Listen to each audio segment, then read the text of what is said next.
All right, guys, welcome to the Higher Level Podcast. I have the honor and pleasure of having Mr. Nick Lehnertz on the call with us today, not in the studio. Thanks for having me, Frank. Thanks for hopping on, man. How are you? Doing great. Can't complain. Yeah, that's good. Ain't worth complaining anyway. Nobody pays attention. Mm-hmm. All right, so let me read through these numbers, and then we'll dive in with Nick.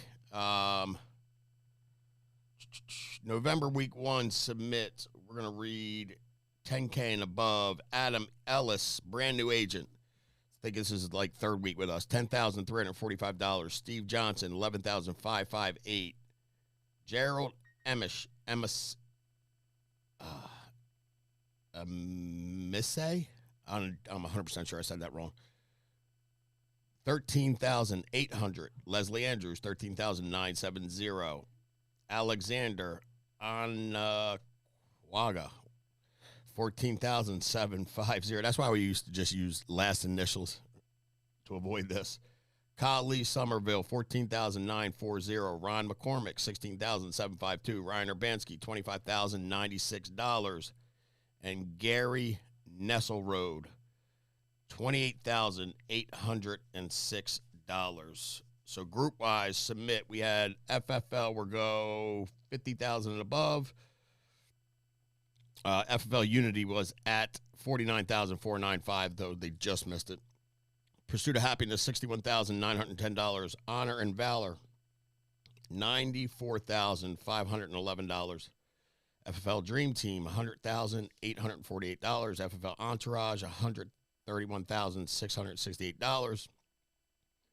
FFL Fury, 2 weeks in a row in second place, $156,788. FFL Allegiance, $310,200 submitted for the week. Total of $536,422 submit week 1. Not bad. I know we can do much better. A lot of families need help. A lot of leads need to be resolved. That's what we're going to go over today as well. So issue paid October. Final issue paid numbers for October. Let's go 20,000 above. Bradley Murphy, 20,453. Where are we at? Jamar Sims, 20,906. Leslie Andrews, 21,586. Rich Moore, 22,813. Steve Johnson, 24,468. Kristen Salice, 25,249. Ron McCormick, 25,286. Our guest today, Nick Lehnertz, 25,814. Jamal Norcom, 25,993. Austin Smith, 26,771. Julian Dickinson, 27,695. Scotty Simmons, $31,662. Gary Nesselrode, $35,565. And number one spot for the month of October is Ryan Urbanski with $50,111. Now we'll go group issue paid. Let's go VP and above. Actually, we'll go everybody. Mike Taplin's group, $50,752. FFL Protect and Serve, $51,028. Brad Murphy's group, $53,271. Austin Smith's group, $71,279. Will Crandell, $71,706. FFL Trust, $87,375. FFL Peak Finance, $117,081. FFL Unity, $136,501. FFL Blitz, $159,996. FFL Honor and Valor, $186,735. Pursuit of Happiness, $195,625. FFL Dream Team, $323,862 submit for the week. Issue paid for the month of October. Good month, guys. FFL Entourage, $421,851. Number 2 spot, FFL Fury, $476,270. And FFL Allegiance, $820,830. For a total of $1.465,979 issue paid. All right. Done and done. If y'all haven't registered for conference yet, please don't wait to do that. You don't want to miss it in Miami. If you go to FL National, you'll see the registration form there. Facebook, it's everywhere. You don't want to miss annual convention. Nick, I want you to touch on annual convention real quick before we get into this. Last year, what did annual convention do for you? After convention, last year, I was never below 20 grand issue paid for the month. Actually, there was 1 month, I think it was May of this year, where I was under 20 grand. But I don't know, just after that, I kind of knew there was no reason why I should ever be under that. So it just kind of became my floor, I guess you could say. No doubt. I mean, it's not complicated, right? Mm-hmm. No, it's not. I mean, especially if you're full-time. And I think, honestly, even part-time, if you really, 25 hours a week, 20 grand is very doable. So what I'd like you to go over, Nick, is some of the changes you made so that, the FFL, they pay bonuses at annual convention, right? You know that? Yes. And it's 15,000 and above. I think it's 15. No, it's 20. Maybe it's 20. 10 months out of the 12 months of the year. So they give you 2 months where you could have a what month, and then you get a bonus, right? And if you do 20,000, 30,000, 40, it's a tier. It tiers up. So you'll get a bonus this coming up conference, unless you decide not to do 20 in November and December, but I doubt that's going to happen.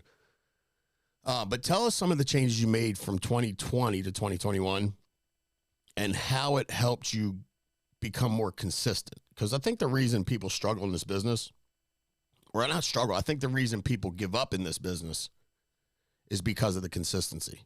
And you've seemed to figure that out. And I know convention had a lot to do with it, but can you go through some of the stuff that you were doing and that you changed and fixed and what you're doing now? Yeah, sure. So the first thing that comes to mind is just the working based on how I was feeling. I feel like is a big difference. Just me personally, in 2020, I was not, I didn't have the consistency to where I would put up the same numbers, even if I felt like a piece of trash that day, or I didn't feel like working or whatever. That just doesn't affect me quite as much anymore. It's kind of funny that you asked me this because I wasn't going to bring up right now, but I got to wait for the Minute Clinic to get back to me in the next day to find out if I got COVID. But the good thing is we do virtual. So that doesn't mean that I'm stopping working. It just means that I got to adjust for a little bit, possibly. So, I'm really grateful that we have all the platforms and we have carriers that we can write over the phone. It all just depends on how badly you actually want to issue pay business and help families and not make it about your current circumstances all the time. There's always a way up and out. There always is. So you mean put other people first? Yeah. Yes. Yeah. I mean, listen, I had COVID a year ago. And I still answered the phone, still worked. I mean, it is what it is, right? I mean, we don't have the luxury. When you're running a business, you don't have the luxury to just stop. Not usually in the first 7 years, right? So we have to make a decision to either be all in or not. So what did your lead flow look like in, I don't know, let's say November of 2020? What did your lead flow look like? Oh my goodness. That seems like a long time ago when you just asked me that.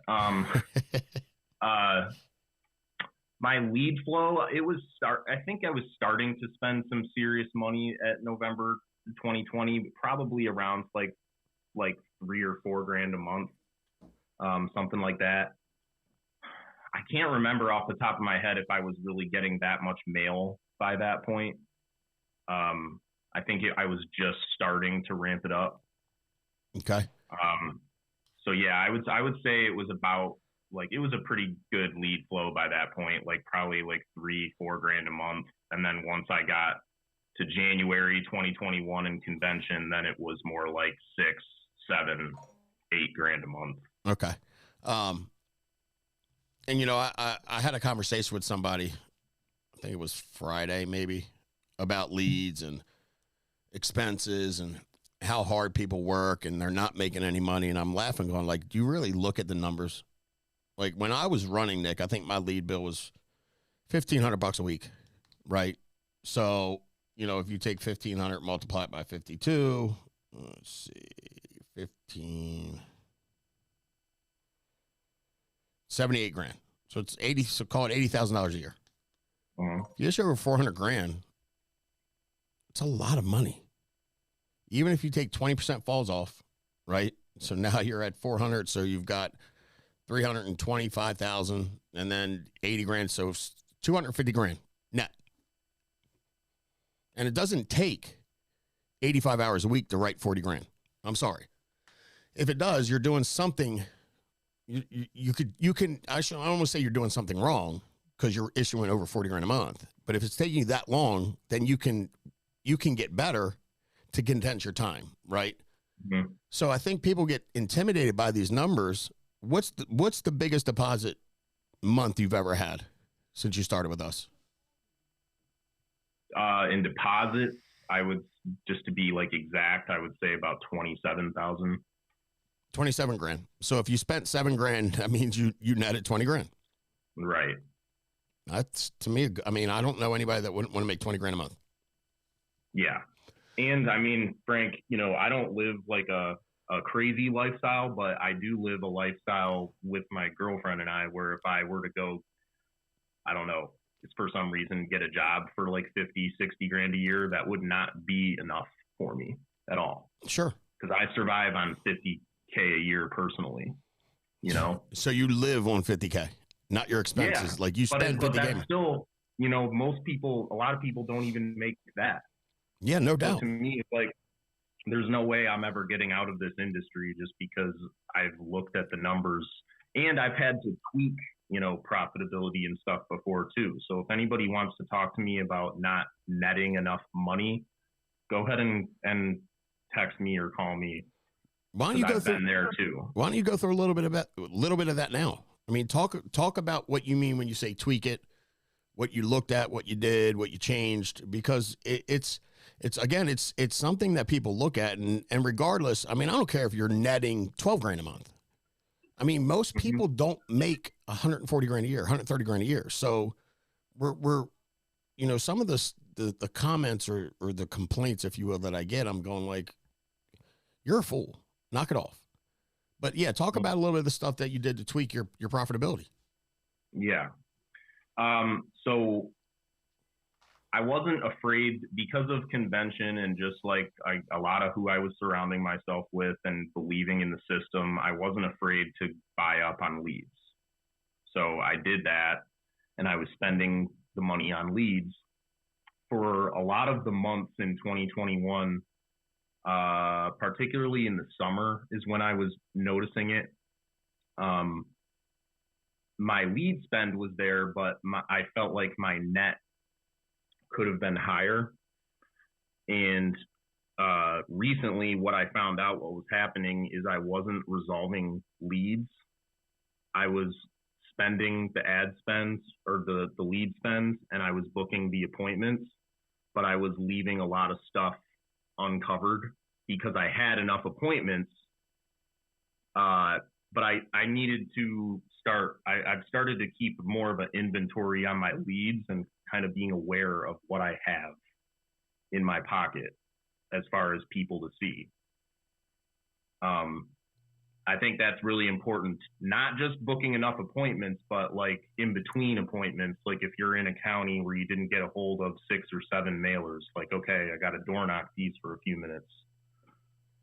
Just being aware of what you have and knowing that there's more for you to go get other than just running the appointments in your schedule and then calling it a day. Yeah, that makes a ton of sense. And I think a lot of times when you get so many leads in, it's like you don't, I don't want to say you forget about the leads that you got last week or the week before, but they're not top priority. Because maybe you've called them 2 or 3 times and they didn't pick up. You're like, I don't feel like calling them anymore. And I'm not saying that's wrong. I'm just saying there's a lot of folks that do not resolve all of the leads they could resolve if they just put a little bit more effort into it, if that makes sense. And if you're building, which I know you have, you're trying to build a team as well, that could be as simple as giving those leads to other agents to help them get moving. You know what I mean? But, and then you look at your profitability and you start getting overrides, and that $8,000 a month, it's not a big deal because 2,500 of it you've given away in leads, which is now bringing you in overrides, and it's getting somebody moving. So it's a win-win all the way around the board. And we used to exchange leads inside an office. So like I'd call leads for a month, give a batch to Mike, he'd give it all batch to me. Like we would do that because it just made a different voice, different sound. You never know. I call somebody, they'd yell at me, hang up, give it to somebody else, they call them, they were sweet as pie, set an appointment. You know what I mean? So it's like we don't do enough of that. And there are, I don't want to say there's a lot of people with a lead shortage, but there are a lot of new people that are still trying to figure out the lead mix, because that's the three things, the main three things in this business are schedule, lead flow, and phone script, right? Well, getting the lead flow down right sometimes takes a little longer for some people than others. A lot of it has to do with inventory, the area you're in, whatever the case may be, how populated it is, how many agents are there. But y'all are in Cleveland, you're in Ohio, and you got agents there that could use your help. So, I mean, it's about, like you said, reconciling as many leads as you can, because these are families that had asked for help at some point in time. And it's our job to do our best to give them the information, right? And we all get no-shows. So instead of sitting in your car looking through Facebook when you get a no-show, drive to a house, knock on the door. I mean, how many times a week do we get a text on the Slack group that goes $1,800 AP, CBO 100 door knock? Right? It's crazy to me. All right, so your lead flow was adjusted, but you had started doing that prior. But I think I'm trying to figure out how a good way to say this to not sound like a jerk. You were a little frugal with your money. Is that accurate?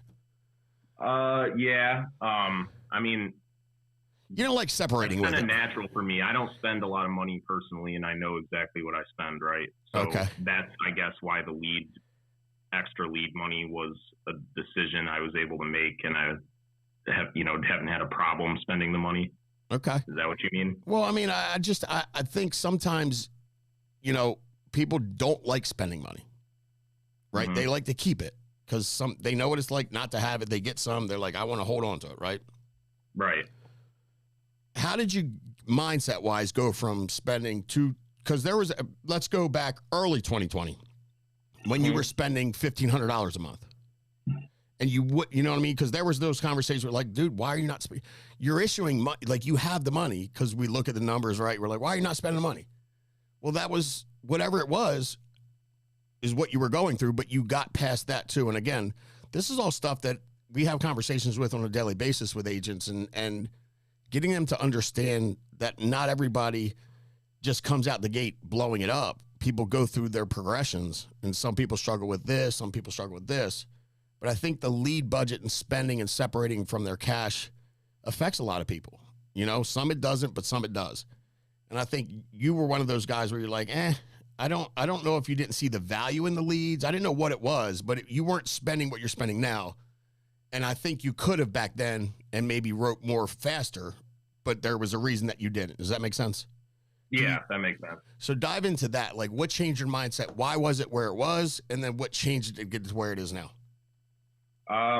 It was where it was because I guess I felt like I could make some like serious financial leeway if I like kind of was conservative with my money and tried to rack it up. But convention, and again, just spending my time around people like Ron and Josh and Ryan Urbanski, you guys, realizing that I didn't have the ability to get to financial freedom if I didn't put up the money, because if you have 8 or 9 or 10 grand in the bank, you don't have much. You don't really have anything, actually. It might seem like you have some cash, but like 10 or 15 grand, that could be up or down in your account in like 48 hours in our business. So it's just a mindset, and I think it is really who you're spending your time around when you're talking about that kind of thing, because it's not just like, I don't really think it's an epiphany that you would have like in bed at night, unless you were talking to the right people, and trying to foster that mindset, like through your actions during the day and through your relationships as well. Does that make sense? Yeah, it does. And I'm glad you brought that up, because that might be the most important thing you say on this whole call. The people you spend time with on the phone, in person, are going to dictate how you think, how you act, how you feel. And the culture here is so different. The thinking is so different that it's very uncomfortable for a lot of people. Right. And I get, but you're right. 15 grand, 10 grand in your bank account's nothing in this business. And it's really nothing in life, right? I mean, all it takes is, somebody to T-bone you at a red light, or slip and fall down the steps. Now you're in like, it can go so fast that why not take that 15 or 10 and parlay it into 70, and then take that 70 and parlay it into 220. And then, you know what I mean? Like, it's house money. Right? You can't build it by being conservative. That's the word you use, conservative. Right. You're trying to build a business. I don't know any big successful business people that are conservative. Most of them are very aggressive, right? And again, a lot of us are born and raised and taught from little up, be good with your money, save your money, don't gamble your money, get a good job, right? All this stuff we've been taught for years and years and years. Family First Life is trying to flush that out of your brain and go, hey, spend all your money, right? And I was definitely taught that, like, for sure. Nothing bad against my parents or the way they raised, like, this. I had a wonderful childhood, but that was definitely drilled into my head, like, be frugal, save your money, Yeah. But it's just, that's not the focus, because, I go through, you go through your finances here. It's about your work ethic and profiting as much as you can off of that lead spend, That's it. I was taught the same thing. My mom's still that way. Like, she freaks out when I spend money. She really does. And I'm like, and it's cute. My mom's have you met my mom? You were here at the grand opening. I met her at the grand opening. Yeah. I think she's like 5'2", 84 pounds, but she's nasty if she needs to be. She's funny. But yeah, she gets all tense. I'm like, would you relax? First of all, it's just money, right? And second of all, this is, for me, if I stop spending, I probably stop working as hard as I do. So that's what did it for me. You said something else, work ethic. Were you working as hard in 2020 as you're working now? Heck no. Heck no. No. Not just no, heck no. How many appointments do you run in a week? What, in 2020? Yeah. Versus now. I would say maybe half, maybe not quite as less than that, but I would say about half. Yeah. About half. And what are you running now? Oh, always 30. Always 30. Usually more than that. Usually more. And it's, again, is it hard what we do? No, it's not, the only word I don't like to use is easy, just because sure, your head can get in your own way, but that's still up to you. So you can't blame other people for that. Right. You have to do a lot of work to keep yourself balanced in your mind and make sure that you're thinking about the right things. And that has a lot to do with, like, your personal habits, how you're waking up in the morning, if you're making lunches or not. That's something that I've actually got a little bit better at this year. So it's not all business related, especially for me. There's a lot of extra things that you have to do outside of work and after work to keep your mind ready to keep it simple and just work. Yeah. Well, I think everybody has that stuff, Nick. I mean, it's not just you, it's everybody. Whether it's your thing is getting up and going to the gym, or whether it's meditating, or whether it's reading, like, everybody has the stuff that they need to do to keep their mind right, their body right. Because again, it's Mike talks about it. Like, I was eating like crap. you know, running the appointments, stopping at 7-Eleven and getting a hot dog or some dumb crap like that. He'd talk about this cookie place. He'd be like, I go in there and get these cookies every day. I'm like, every day? He's like, every day. He's like, no wonder I picked up 25 pounds. It's like that, but that stuff, you feel like crap, right? Then it starts to wear on you. And it's usually not like a quick thing. This stuff goes on for time, and then it builds up. And then you're in a spot, and then people want to just snap out of it, but it takes time as well. So like the change you made at convention, you were prepping yourself for that. You made the decision at annual convention, but you were prepping yourself probably 3 months in advance, maybe even 4, right? Right. And dude, why I love Nick so much, y'all, like, you're one of the most humble people I know, which to me in this business, I don't want to say it's rare, but it's not the norm. Like a lot of people that are good in sales or good at, you know, they're me people. They want the spotlight. It's like for you, you're just like, you do your thing. You're very quiet. You cheer for everybody. You're very humble, you know, and it's I think that's why you're as good as you are. 'Cause you're genuine. You know, you can't fake that stuff. People pick up on it in a heartbeat, especially face to face. So you are hiring. Do you have, if somebody wants to come work with you, how would they get a hold of you? Well, I'll put my phone number out. My phone number is 336-554-4015. If you text me or call me, I'm going to answer. That's a big deal. Facebook, I'm on there. You can message me on Facebook. I have an Instagram. I'm not on that quite as much. Phone number or Facebook. Okay. The best way to contact me. That's a big thing too. You answer your phone. Yeah. I mean, it's what we're supposed to do. If a random number calls me and doesn't leave a voicemail, I probably won't call you back. But yeah, the text, though, I'll always get back to you. 100%. So, Nick, I appreciate you, buddy. I appreciate what you're doing. It's awesome to watch the growth over the last 12 months, 8 months, 10 months. Looking forward to see what goes on in 2022 for you and your team. Any parting words? Someone new in the business or someone that's been here for a few months or a year, whatever, that wants to make some changes to become a gold or higher producer. What is the best piece of advice you can give them? I would say that start thinking about your why in the mornings, and then come up with a goal, whether it's 20 grand a month or a certain number a week that you can hold yourself accountable to. And then just continue to foster your thoughts surrounding your why in the morning, following your day, whatever makes you tick the right way. That's my advice. There you go. Well, Nick, thank you so much for hopping on. I greatly appreciate you. Look forward to seeing you in a couple months at convention, maybe before that. Guys, stupid simple. I mean, again, it's not complicated. Any of the stuff he went over, just simple stuff, day in and day out. Makes decisions to do what he needs to do to take care of his family. He does it, he executes, and he repeats it every single week. So until next week, I appreciate y'all hopping on. Let's make it a big week, guys. Take care. Thanks again, Nick. Yep. Thanks, Frank. See you guys.